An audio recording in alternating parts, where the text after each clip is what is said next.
Dr. Moore, would you please introduce yourself, spelling out your last name for the record? So my name is Dr. Robert Moore, and that's spelled M-O-O-R-E. Thank you, Doctor.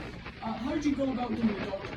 So I actually got my bachelor's in chemistry from Dillard University in New Orleans, and then I got my MD and PhD from Georgetown Medical Center in Washington, D.C. in pharmacology and physiology.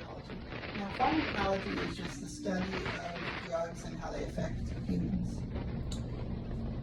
And what are you doing with your education? I currently am a consultant. I own my own firm, and I'm not a consultant firm now, but I did work for one in the past. I come and I testify in cases like this. And is that why you're here today, Dr. Moore? Yes, I'm here to discuss the possibility of Mr. Reese Campbell having a retinal stroke on July 4th, and if he had that retinal stroke, would it have compromised his vision?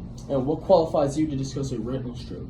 So, after obtaining my PhD from Georgetown, I did my residency at Stanford in ophthalmology.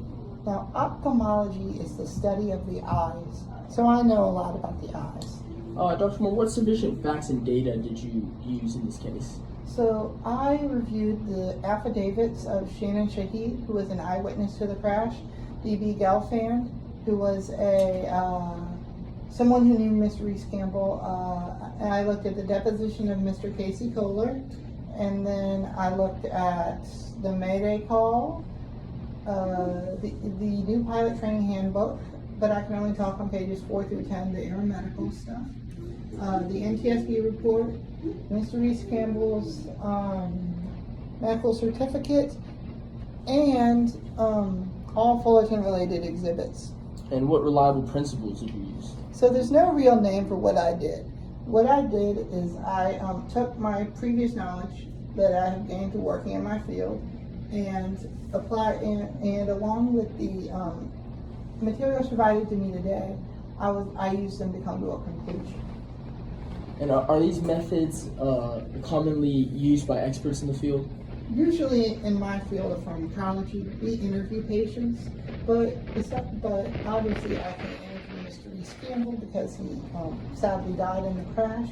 But besides that, this is what many pharmacologists do. We look at the information as provided to us, and through our own expertise and the information provided to us, we come to our conclusions. And did you apply these principles reliably? Yes, I did. By using my expertise and the materials provided to me today, I was able to come to a conclusion with a degree of scientific certainty. And Dr. Moore, what was that conclusion? My conclusion is that Mr. Reese Campbell could have suffered a retinal stroke or overstimulation of the optic nerve on the night of July 4th, and if he did suffer those, he may have suffered vision loss, which may have compromised his stroke. Now, you've mentioned retinal stroke. What is that? So, a stroke is where blood stops flowing to a certain part of the body. In this case, a retinal stroke, blood stops flowing to the retina, a part of your eye. And what are the symptoms of retinal stroke? So some symptoms of a retinal stroke are floaters, blurry vision, pain, and many other things. Now, Dr. Moore, you mentioned floaters. Could you explain that? I actually brought along with some demonstratives to help me out explaining what a floater is. So here. Right. Now, Dr. Moore, I'd like to take this step by step. Could you explain floaters to us? So floaters are, as you can see, they're little black dots that appear in your vision. Now, these black dots make it hard to see. And these dots are a telltale sign of a retinal stroke. You also explained blurry vision. What would that be? So blurry vision is another sign of a retinal stroke.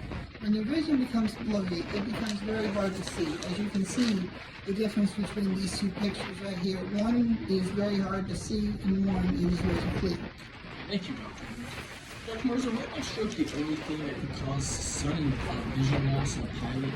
No, as with the other, those two symptoms I mentioned, floaters and blurry vision, can be seen in an overstimulation of the optic nerve. Overstimulation of the optic nerve. Could you explain that? So when any part of your body can become overstimulated. For example, your ears can become overstimulated if you listen to too much music, and in this case, your eyes see something very bright, such as a firework or a very bright flashlight, and it damages the eye. Now, this damage could lead to sudden vision loss or permanent vision loss.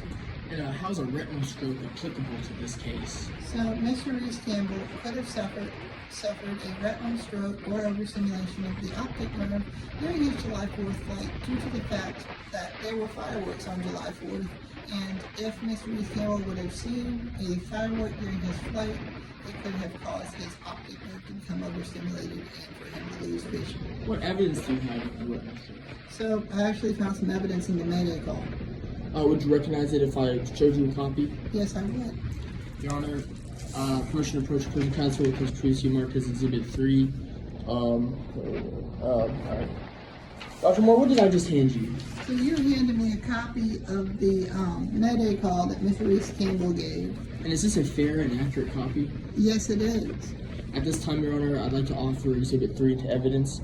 Dr. Moore, does anything stand out to you? Yes. Mr. Reese Campbell mentions that I cannot see and that he has no idea where he is going. So these could be signs of vision loss that Mr. Reese Campbell could have suffered vision loss. Right. And Dr. Moore, after reviewing all of this information provided to you, what was your ultimate conclusion?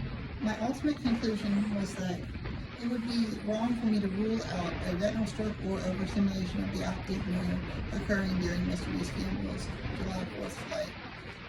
Now, if he did experience a retinal stroke or overstimulation of the optic nerve, it could have impacted his ability to see, leading to a crash. No further questions, Your Honor.